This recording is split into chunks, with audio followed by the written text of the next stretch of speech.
நம்ம stove first on பண்ணிக்கலாம். On பண்ணிவிட்டு நான் குக்கரில் தான் இன்றைக்கி செய்ய போகிறேன். ஸோ குக்கர் வச்சுக்கலாம். குக்கர் ஹீட் ஆனோன்னு ஆயில் ஊற்றிக்கலாம். உங்களுக்கு தேவையான எண்ணெய் யூஸ் பண்ணிக்கோங்க.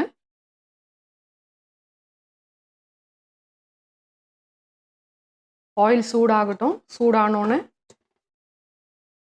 பட்டை, லவங்கம், சோம்பு இது மூணுத்தையும் போடலாம். எண்ணெய் ஹீட் ஆனோன்னு போடுங்க.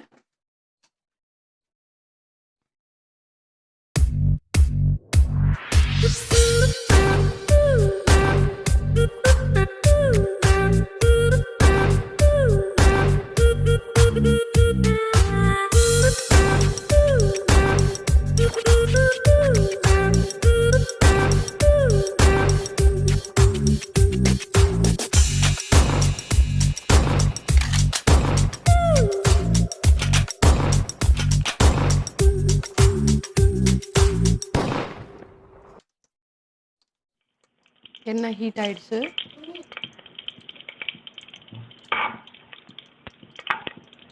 மேலே இருக்குது.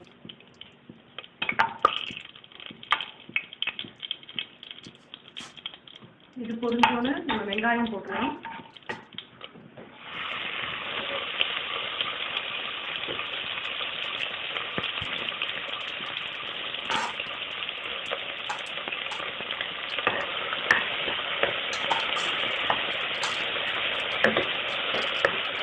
நல்லா இது பொரிஞ்சோன்னு நம்ம வெங்காயம் போட்டுக்கலாம்.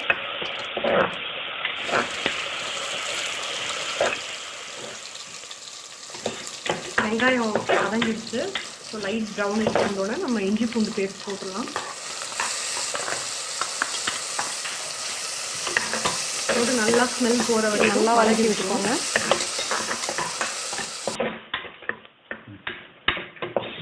இஞ்சி பூண்டு ஸ்மெல் போயிடுச்சு. நெக்ஸ்ட்டு நம்ம தக்காளி யூஸ் பண்ணலாம். தக்காளிக்கு தேவையான அளவு உப்பு கொஞ்சோன்னு போட்டுடலாம். அதாவது சீக்கிரம் வதங்கும் தக்காளி. நல்லா வதங்கட்டும்.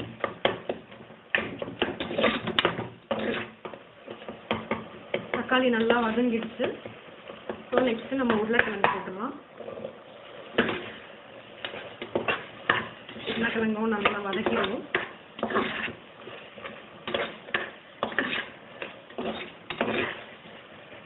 வதக்கிட்டு ஒரு 2 டீஸ்பூன் மஞ்சத்தூள்,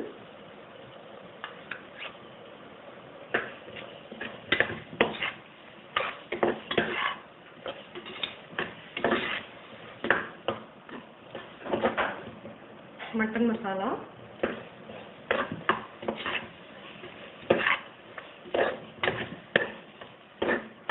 குழம்பு மிளகாத்தூள்,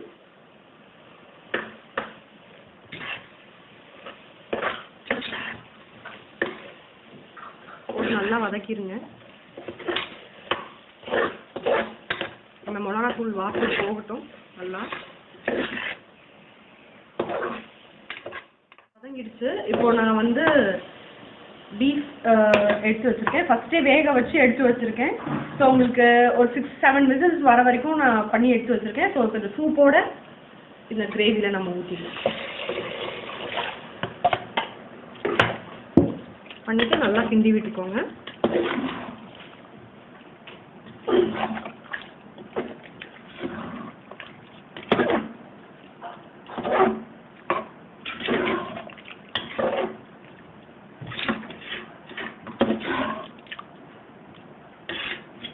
உங்களுக்கு தேவையான அளவு உப்பு போட்டுக்கோங்க. நம்ம டொமேட்டோ ஸ்மாஷ் பண்ணும்போது தான் நம்ம கொஞ்சோண்டு உப்பு போட்டோம். தேவையான அளவு உப்பு போட்டுக்கோங்க.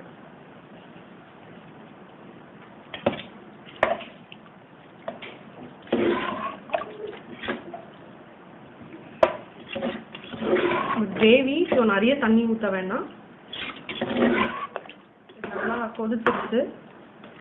இப்போ நம்ம குக்கர் மூடி போட்டு மூடிடலாம். ஏன்னா இதில் உருளைக்கிழங்கு போட்டுக்கிறதுனால ஒரு 2 விசில்ஸ் வரட்டும். உருளைக்கிழங்கு வெந்துடும். இப்போ ப்ரெஷர் போயிடுச்சு, விசில் வந்துடுச்சு. ஓப்பன் பண்ணி பார்க்கலாம். நல்லா குக் ஆகிடுச்சு பாருங்க. நல்லா குக் ஆகிடுச்சு. ஸோ நம்ம இதை ஒரு பவுலில் ட்ரான்ஸ்ஃபர் பண்ணிடலாம்.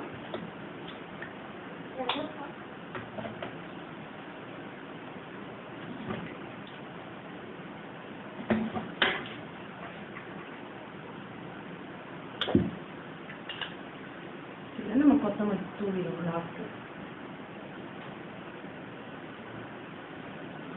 ஸோ ரெடி ஆயிடுச்சு. நீங்கள் இதை ரைஸ்க்கும் சாப்பிடலாம், சப்பாத்திக்கும் தொட்டு சாப்பிடலாம்.